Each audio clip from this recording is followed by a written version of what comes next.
আমি একটা কথা বলবো, বৈষম্যহীন কোরআনের বৈষম্যহীনতার কথা চিন্তা করেন, আগ্রহে চিন্তা করেন। কল্যাণ রাষ্ট্র, কোরআনে কল্যাণ রাষ্ট্র হিসেবে কি বলা আছে? সুতরাং ফরহাদ মাযহার স্যার উনি বলেছেন যে সংবিধানের প্রয়োজন নাই।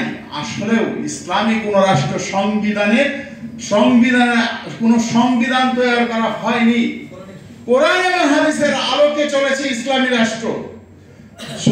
তবে যেহেতু আমরা আধুনিকতার দিকে যাচ্ছি, সেই জন্য আমরা কোরআন এবং হাদিসের আলোকে, নাম হতে পারে সংবিধান, বা কোরআন হাদিসের আলোকে আমরা একটা কিছু রচনা করব।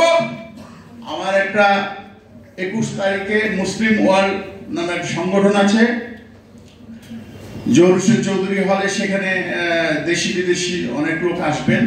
আপনাদের সবাইকে আমন্ত্রণ জানাচ্ছি সেখানে থাকার জন্য।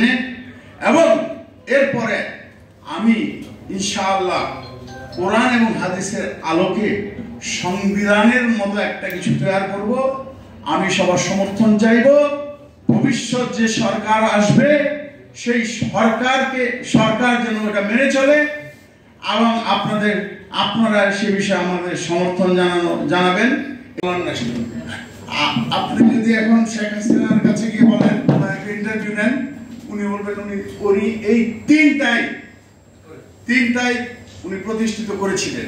আপনি যদি জাতির পিতা শেখ মুজিবুর রহমানকে বলেন, উনিও বলবেন যে উনি এই তিনটাই প্রতিষ্ঠিত করেছিলেন। খালেদা জিয়াকে বলেন, উনিও এইটাই বলবেন। সবাই তাদের জিজ্ঞেস করেন, ওনারা ঠিক ছিলেন এবং ওনারা কল্যাণ রাষ্ট্র প্রতিষ্ঠা করেছিলেন। সুতরাং কিন্তু আমরা বুঝি ওনারা কি করেছেন। সেই জন্য